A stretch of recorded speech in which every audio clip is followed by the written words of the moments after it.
जय हिंद दोस्तों। आज मेरे चैनल में आप लोगों का बहुत-बहुत स्वागत है। आज मैं बताने वाला हूँ कि मेरा ग्रुप डी का एग्ज़ाम कैसा गया, कैसा लेवल है, इसके अनुसार जो है कितना कट ऑफ जाएगा।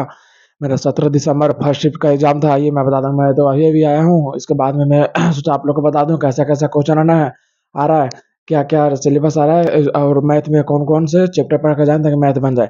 आइए मैं बताता हूँ, मैं क्वेश्चन लिख के लाया हूँ और कौन क्वेश्चन कहाँ से पूछ रहा है ये भी मैं लिख कर आया हूँ। मैथ में कितना क्वेश्चन पूछ रहा है, जीके जीएस में और साइंस में, रीजनिंग में कितना क्वेश्चन पूछ रहा है। आइए मैं बताता हूँ आपको।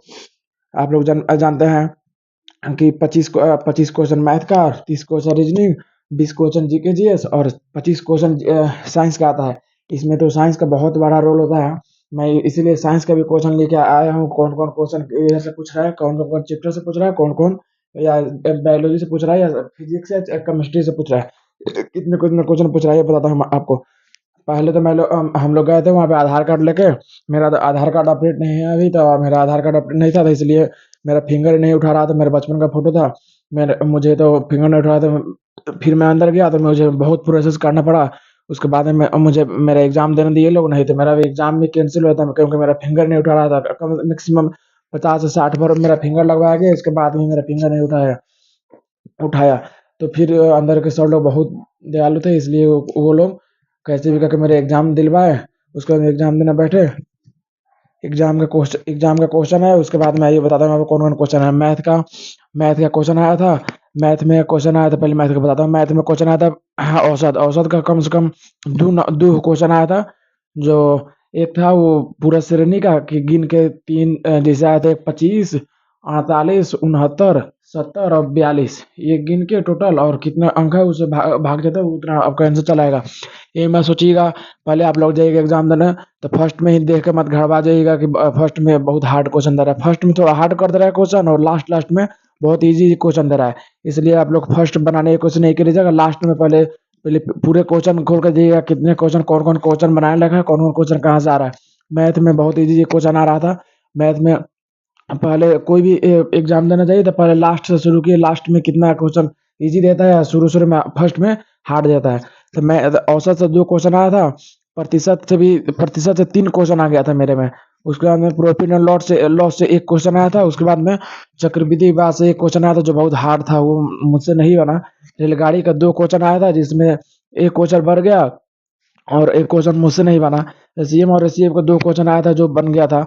मिश्रण का 2 क्वेश्चन आया था मुझमें, जिसमें 1 क्वेश्चन नहीं बना मुझसे और 1 क्वेश्चन बन गया था। उसके बाद में समय, कार्य, दूरी नहीं होता है, वो तो बहुत ईज़ी क्वेश्चन रहता है, वो तो बन गया था। उसके बाद पाइप टंकी का भी एक क्वेश्चन आया था मेरे में, वो भी क्वेश्चन बन गया था। और उसके बाद नंबर सिस्टम का क्वेश्चन 3 आ गया था मेरे में। नंबर सिस्टम में क्वेश्चन 3 आ गया था। नंबर सिस्टम में क्वेश्चन 3 आ गया था। तो 3 जिसमें से 2 तो ईज़ी था और 1 हार्ड था, 1 तो बन नहीं लायक था। उसके बाद में मेंसुरेशन से 2 क्वेश्चन आया था। मेंसुरेशन से 2 क्वेश्चन आने का मतलब है, एक 2D और एक 3D से क्वेश्चन आया था। मेंसुरेशन से मैं पढ़ा नहीं था, इसलिए मेंसुरेशन मुझसे बना नहीं।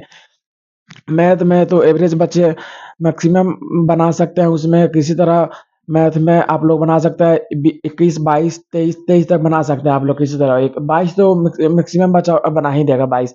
उसके बाद में आते हैं रीजनिंग। रीजनिंग तो बहुत इजी क्वेश्चन दे रहा है। रीजनिंग में 3-4 क्वेश्चन था तो जो फंसाने लगता, तो वो 3-4 क्वेश्चन तो फंसाने लग देता ही है कि कोई बच्चा नहीं बना पाए, नहीं तो पूरे तो कोई बच्चा बना नहीं पाता है। इसलिए 3-4 क्वेश्चन तो हार्ड था।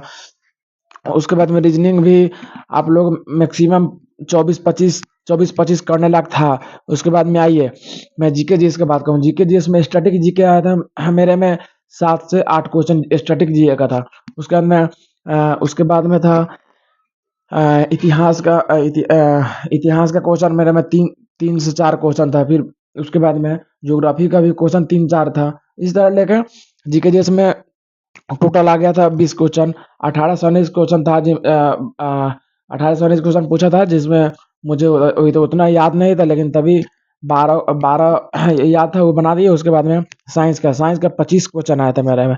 साइंस में तो आइए बताता हूँ आपको कौन बुक से कितने क्वेश्चन आया था। कौन बायोलॉजी से 6 से 7 क्वेश्चन आ गया था बायोलॉजी से। मेरे में तो 6 से 7 से क्वेश्चन पूछा था। उसके बाद में केमिस्ट्री था। केमिस्ट्री से बहुत ज़्यादा, सबसे क्वेश्चन ज़्यादा केमिस्ट्री ही पूछ दिया। केमिस्ट्री में 9 से 10 क्वेश्चन पूछ दिया था। उसमें केमिस्ट्री भी थोड़ा हार्ड था। उसके अंदर फिजिक्स भी थोड़ा एवरेज ठीक था। इसका भी 7 से 8 क्वेश्चन पूछ दिया था। पूरे लेके 25 क्वेश्चन साइंस का था। 25 क्वेश्चन साइंस का था। उसमें पूरा तो पूरा बनाने का नहीं था। उसके बाद में इसमें पूछा था बायोलॉजी में 2 क्वेश्चन कोशिका से रिलेटेड पूछा था। जो कोशिका का पावर हाउस किसे कहा जाता है, ये पूछा था। और एक और कुछ कोशिका एक और कर पूछा था। तो वो तो मैं बना दिया था। इसमें तो एवरेज बच्चे, मेरा तो एग्जाम बहुत गड़बड़ा गया। मेरा एग्जाम उतना ठीक नहीं गया है। मेरा तो इसमें मैक्सिमम 55 से 60 क्वेश्चन सही होगा। 1/3 नेगेटिव मार्क है। तो इस तरह तो तुक्का मार नहीं सकते हैं। 90 मिनट का टाइम था। टाइम ही लास्ट लास्ट में कम पड़ गया मुझे। उसके बाद में चलिए आप लोग एग्जाम देने जाइएगा। चलिए इसके बाद में फिर तो 22 बार फिर वैकेंसी तो ग्रुप डी का दे ही दिया।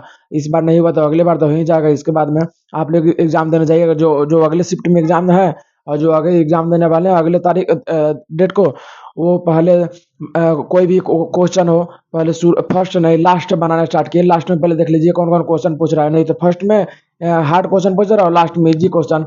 तो हम लोग तो फर्स्ट में ही बना दिए थे हार्ड हार्ड क्वेश्चन। हम लोग सोचे कि सब इस तरह क्वेश्चन पूछेगा, इसलिए फर्स्ट टाइम बनाना शुरू कर दिए। इसलिए हम लोग का एग्जाम गड़बड़ा गया। नहीं तो हम लोग अगर लास्ट देखना शुरू करते तो हम लोग का भी एग्जाम ठीक ही ठाक जाता। लेकिन देखिए अब क्या हो रहा है। चलिए जय हिंद जय भारत। आगे का अपडेट पाने के लिए मेरे चैनल को सब्सक्राइब और लाइक कर दीजिएगा, ताकि मैं कोई भी डालूं वीडियो आप लोग के पास तुरंत पहुंचे। जय हिंद जय भारत।